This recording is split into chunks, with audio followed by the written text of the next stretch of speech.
What's up, everybody? I'm Kyle Buckland. Welcome to the Plein Painters of the Southeast podcast. Super excited to have Katie Dobson-Cundiff on our show today. A fantastic painter, and I know you all are excited to hear from her. So how are you doing today? I'm great. We're excited to have you. So we'll jump right in. How did this artful life start for you? Was there a moment that you just knew this is kind of what I want to do? Well, I was very fortunate, in fact, that I had two parents that were artists and teachers as well. So my dad was an illustrator in Chicago, and my mother was a potter and a display artist.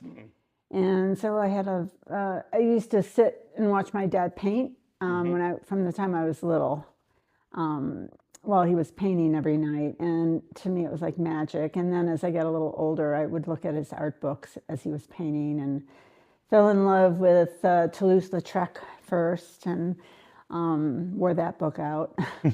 And I was just fortunate to have artwork in my life. And then I was just an average student in school, but I realized I could draw. And I think I learned just by watching so much. And when my dad realized I was keeping a sketchbook of my own, then he started teaching me on a regular basis. And that was very hard. But at first I thought I wanted to go into fashion design, but then I found out they had to learn how to sew, and that wasn't a strong point of mine at all. I couldn't sew. Although my grandmother was a seamstress, but I could draw. And so I just knew from an early age, I think that's what I wanted to pursue because I was good at it. Yeah, I enjoyed it. I think that's a common experience. A lot of, it's not too dissimilar. I grew up around a lot of art and had art around the house. I think it has a way of kind of seeping into you when you're around it when you're a kid, and it just becomes sort of a natural thing. So, yeah. So how would you say that your journey as an artist has evolved over time? Has there been... Oh, yeah, there's been a lot of changes. I feel like I've lived through several different novels or things in my life. And of course, when I first started out, I thought maybe I'd like to be like my dad, an illustrator. And my dad said, don't do it. Just learn to paint. And if you have to do illustration to make a living, you can do that because you know how to draw. But no, just paint and enjoy what you do, because illustration is hard. And so, but painting's hard. Everything's hard when you get right down to it. But I think, so I set out, I got a scholarship to go to Ringling College, so I went there, and I was in fine arts. I wasn't in illustration. And then several of my teachers tried to persuade me to go into illustration, but I didn't. I stayed with fine arts, but then I met my husband, and he had started a company designing and making metal sculpture before he graduated. So once we got married and I was out of school, there wasn't a lot for representational art at that time. It was all abstract. And so there wasn't a lot of venues available for artists like there are now. There's so much available. But so I started working with my husband, and I learned how to weld, and we welded metal sculpture. So I did that for a while, and then were you still painting at the same time? I was on my own, but we had a company that made metal sculptures for the furniture trade. Oh, cool. And the display trade. And then my mother was a potter, so I got involved in making pottery. And then I started doing ceramic terracotta sculptures for our business. And then we started using seashells, of all things, and incorporating stuff like that into our line of work. And then I started doing t-shirt designs, and we had a big company making t-shirts for all the wildlife conservation organizations, like Ducks Unlimited and Safari Clubs International and Wild Turkey Federation and GCCA, so the Gulf Coast Conservation Association. So I did all these wildlife things, and then I went on a workshop. My husband said, how would you like to go to a workshop with John Siri Lester? And it's funny because a lot of people in our circle of plein air artists don't even know who John Siri Lester is, but he was one of the world's most well-known wildlife artists. He was English, and he lived in Florida near me. So he was taking a group to Guatemala. And so I went.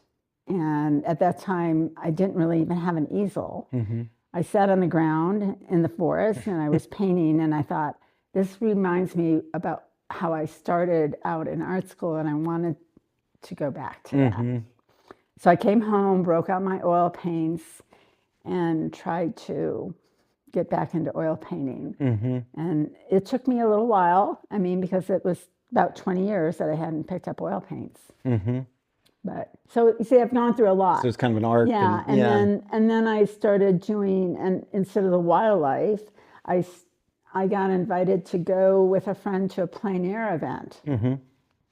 And I painted a boat. I won an award, and I sold my painting. And I thought, whoa, wow, this is for me. I'm going to do this. You know, it's just too much fun. And then I met all these artists that, it's like you meet your tribe. Right.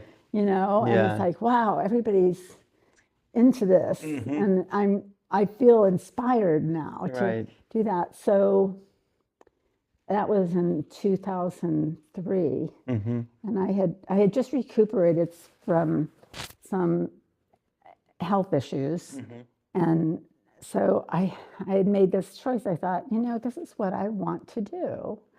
This is what I had hoped to do when I had graduated from art school, and I got sidetracked with making money and having a business and having children, and you know, and I thought, now I'm going to pursue this.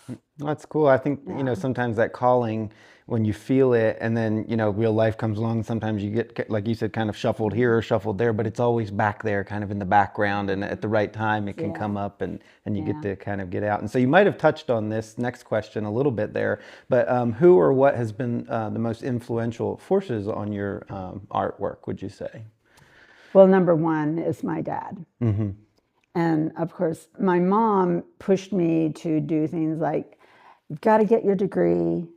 And I'm glad I did, because when things got a little sketchy with our business and I needed some more income, I fell back on that degree, and I actually went back to my alma mater, and I taught there for 13 years. So that was a handy dandy thing to have, and I'm glad I had it. But my dad, first and foremost, was the biggest influence. He taught me how to paint. When I was about 15, we started painting together. And then it wasn't in art school. I can't say any one instructor stood out. Most of them, there were abstract painters to begin with. And I don't know, I kind of went just because I knew how to paint to begin with, but I always fell back on what my dad had taught me. And then when I started painting again and meeting other artists, I heard about other artists, and I learned about Henry Henschy, and my dad actually then told me about Henry Henschy, and I have a painting that he had done as a demo when he was in Chicago one year.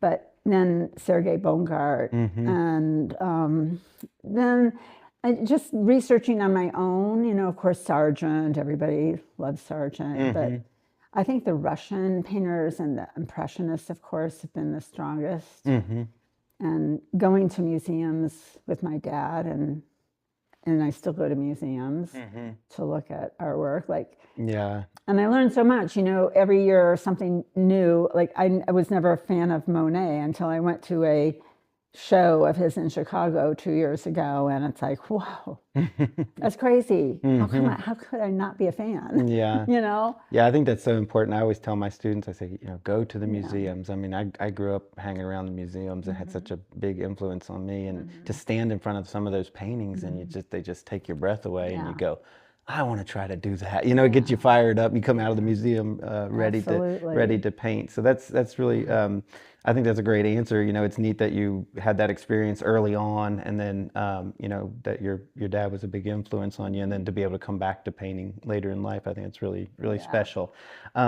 So would you consider yourself primarily a studio painter, plein air painter, a blend of both, or?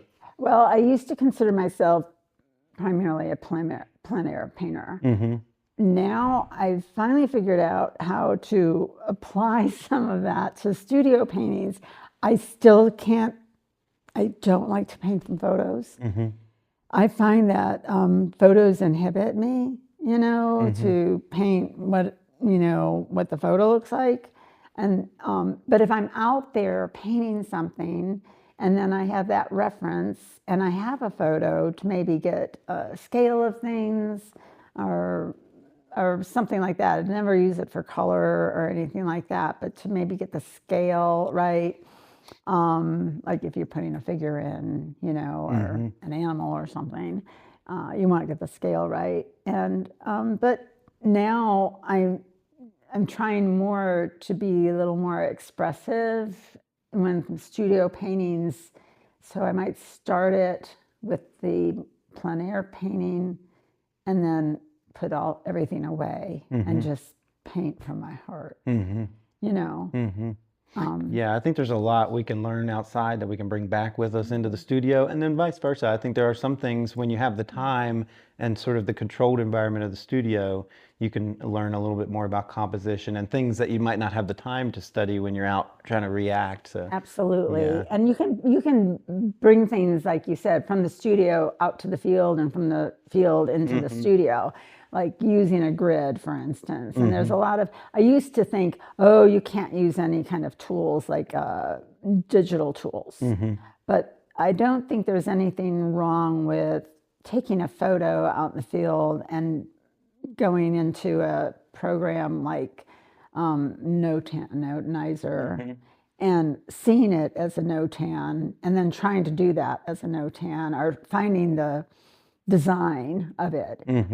I like to do it without any aids, but sometimes you can put a grid on that and say, okay, now I've got the sizing exactly right. And Now that's a great app, and we'll put a link to that down below in the description for everybody that's watching. But the Notan is basically dark and light, just separates things into your basic dark and light shapes. Yeah, I know sometimes I take my, I'll take a photograph of something and take it even into a Photoshop program, and I can make it feel more like the scene felt to me when I was out there by maybe adding some contrast or saturating certain colors here and there. So, I think like all tools, they can be used. You don't want to get used by them. You want to make sure that you're not using them as a crutch. But but there are a lot of things that we can use with technology to add to our painting. So this could be a technical. This next question could be technical or philosophical or both, however you want to take it. But what's your first step in painting a painting? What is your first thought process, or what is the kind of the jumping off point? What do you look for when you're starting a painting? Okay, so does that mean plein air or studio? It could be either. Both? I mean, if if we want to, since we could talk about plein air. Well, I think the main thing is the dark versus light, and the abstract design of everything, and that would go for studio or plein air. And that is my jumping off point, is what I can divide between the light and the dark, and not so much the light, but not like there's light in the darks and darks in the light, but just dividing it between two, like a Notan. Yeah. And seeing that design. It's all, to me, it's about the design to begin with. That's my jumping off point. Yeah, I think that's smart. And I always say to my students, I say, when you go into a room full of paintings, you look around, you'll have one or two that call to you. It's usually design that's doing that. It's that big, because before you see the details, before you see all the finesse, you see that big dark shape and the interesting, the big dark and light and how they come together. And so I think that's a great piece of advice, to kind of think about that in the beginning. How would you say teaching has informed your process? Oh my goodness. Teaching is such a wonderful aid in developing your own work. Mm-hmm. And because, and I've told my students this, I teach on my own and I've taught on my own for years, but I also taught at Ringling College for 13 years. Mm-hmm. And I taught foundation, so drawing and beginning painting. And of course my dad, when I started out, he gave me the Andrew Loomis figure book and said, copy it. I was like, okay. There's a lesson for you. Wow, and he made me copy things to be exact. Yeah. And if it wasn't exact, he'd rip it up and say, do it again, and it's like, and so copying is good and teaching like different ways to do that. But I teach in my studio now because I'm retired from Ringling, but I have mentoring classes that I offer on a weekly basis. And I also have open studios where we paint and draw the figure. And if you can draw the human figure, you can draw anything. And that's what my dad would say. If you can learn how to draw the figure, you can draw anything, which is true.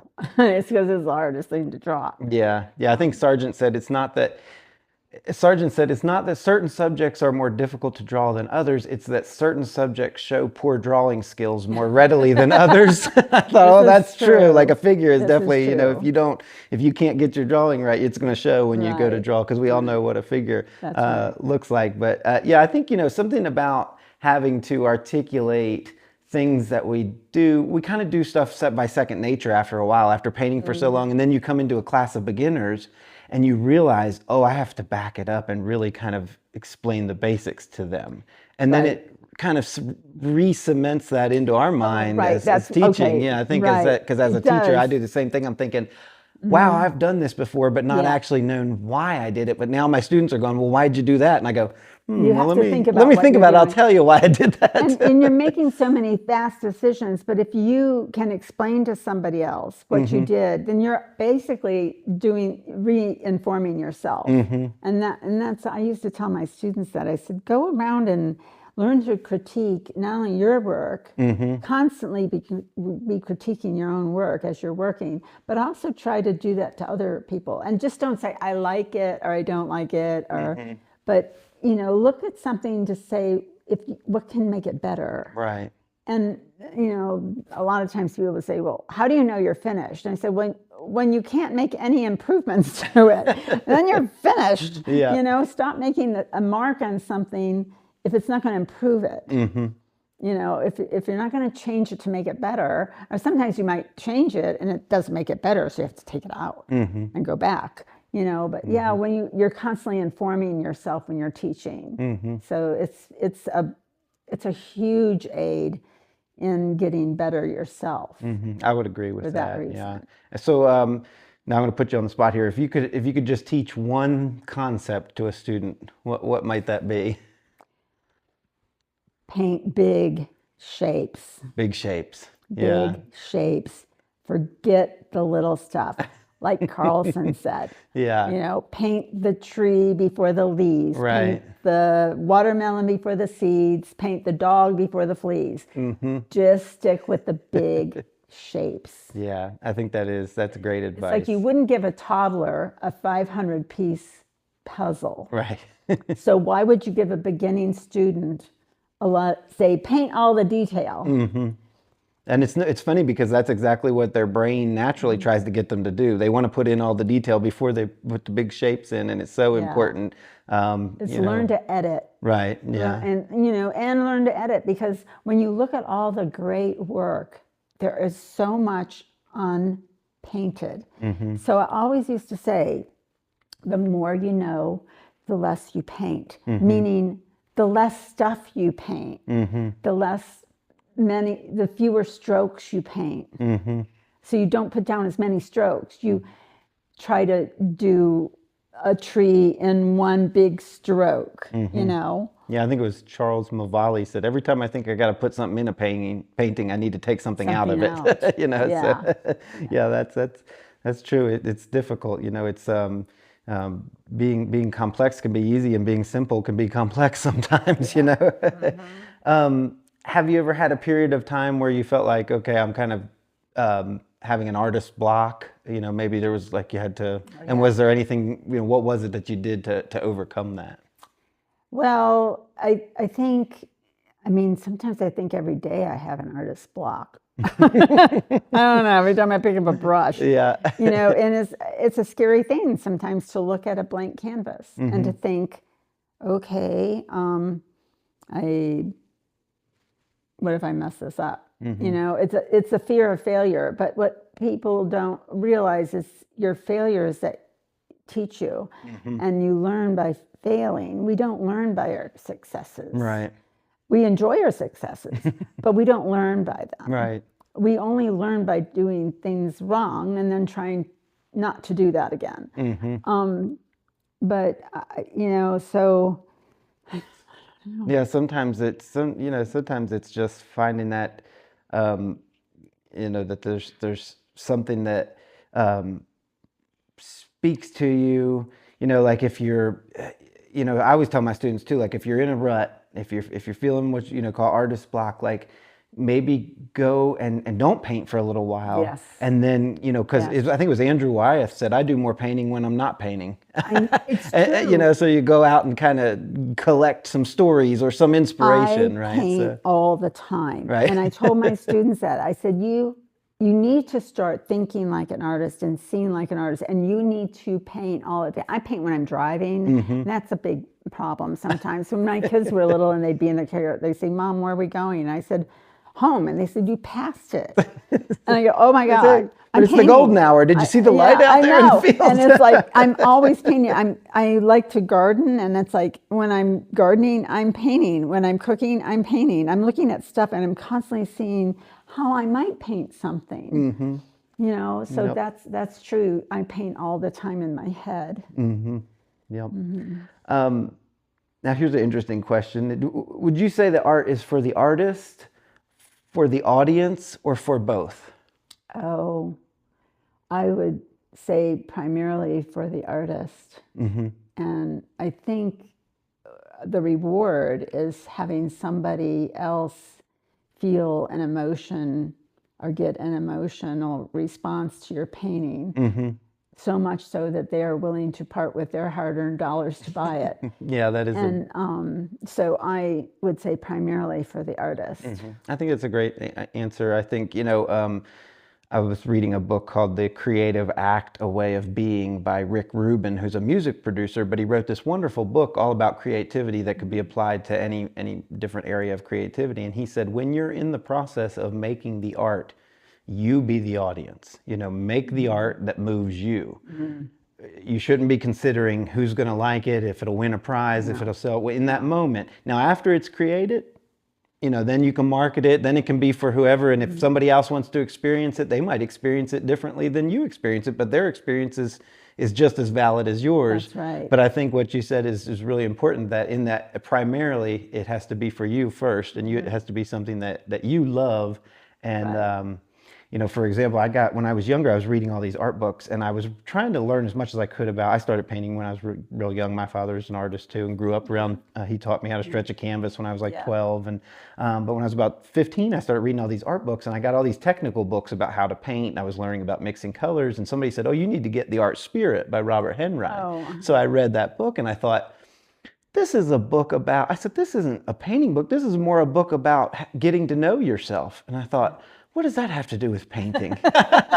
Now, lo and behold, 20 some years later, I'm like, oh, that has everything to do with painting. Because when you get to know yourself, you get to know the things you love, you get to know the way that you love to do things, and what you don't like to do is equally as important. And then you kind of discover your style through painting what you love and painting the stories that speak to you. So. Right. Yeah, I think that's important. And that's important too, because finding your style, people say, I don't have a style. I said, yes, you do. Right. Just like you have a fingerprint, you have your own style. That's one thing, this whole group is so much fun to be with, because everybody's painting something different. And you learn from, you say, wow, I didn't see that. And I have people coming up to me sometimes when I'm out painting, and they say, what are you painting? And it's like, It's that right there. And you go, wow, I walk by this place all the time and I never seen that. And you make it look so much better. Yeah. But you see, I'm getting an emotion off of it. And I'm trying to be, not just paint what I see, but what I feel. And there's emotion there. If you just try to paint like someone else or exactly what you see, Right. you're missing a huge portion of, you're not painting Right. from your heart. Right. It's not the, You know, the complete there's no process. soul Yeah. in it. There's no emotion. Yeah, you just be a technician, Right. right? Which you have to have the technical side, but without the inspiration and the passion, then it's pointless, Where is it? right? It's Yeah, flat. yeah, You know, it's like, okay, there's no heartbeat. yeah. And I think what happens too, and you said it, is when you feel it and you kind of seize that emotion and distill it into your painting, and then when the person views it, the viewer views it, and it speaks to them and it resonates with them because of that, because you were passionate about what you were doing, and it feels alive. We see paintings that, we were talking about in the museums, you see these paintings, they take your breath away, and I'm sure it's because the artist was just very, passionate about what they were doing, and that comes through the work. So that kind of leads into this next question. If you, what do you have any messages or feelings that you try to convey through your work? And these could be abstract or concrete. I don't necessarily paint to make a statement. And what I think is so amusing is when you go to a show or you go to the museum and they have these little things explaining what the painting was, and then they try to tell you what the artist was feeling, like they have any idea. Yeah. I think that's just so hideous. But I don't have any agenda that I want to bring forth. I just want to paint beautiful things. I want people to feel good when they look at my work. I don't want to paint death and destruction and weird stuff. Yeah, so I think that... although I like painting things like skulls and interesting things like that, but it's... I don't have any statement I'm trying to get across to mankind. And it I don't really have any it might just be more of an abstract, kind of just a feeling, like you were saying, when you're out there and you're experiencing that kind of blissful feeling in front of nature, or the mystery of nature. It could be something less tangible. And I think that's a lot of plein air painters are trying to convey, just how they feel about the landscape and about the scene around them, right? And just like, it's so much fun to be outside painting, and I love being outdoors and I love painting. So those are two things that work really well for me, being outside and painting. And just like this morning, painting, there wasn't anything in particular that I wanted to paint, but there's a road going back with the trees, and there's some pretty colors coming through now, and so I decided to paint it. But then the leaves are falling down, and there's stuff happening, and you might put a blob of paint where that leaf was flying down, or you might splatter some paint on there, and all of a sudden it looks like leaves laying all over the ground. I mean, just you start having fun, and I think that's important. Yeah. If you're not having fun, then why are you doing it? Yeah, I think that's a great message. I always tell my students, just fall in love with it. Fall in love with the process. Love everything, the paint, the squeezing out of the paint, just every bit of the process, the smell of it, just being, I tell them, I say, stay in the paint. I always right? So say that's a good one, stay in the paint. I usually end all my emails or my letters with that. I saw that on one of your letters, and I thought that was so funny, because I always tell my students that. That's a good piece of advice. You know where I got that? I stole that. Yeah. I stole it from Soraya. Okay, well, there you go. I think he used to say stuff like that, like stay in the paint. Yeah, you're probably not the first person to take something from Soraya. I think we all kind of borrowed a little bit from the way that he painted and the way that he thought. So, well, awesome. This has been a wonderful discussion. I'm so glad to get to talk to you a little bit, and that I know our viewers are enjoying getting to hear about your process. If people want to see your work, they can go to your website. Is just Dobson-Art.com. Dobson-Art.com, and we'll put a link to that down below in the description below. So thanks so much for tuning in today, and we Thank you. appreciate having you on the show. It. So it was thank great. you. Awesome. Thank you.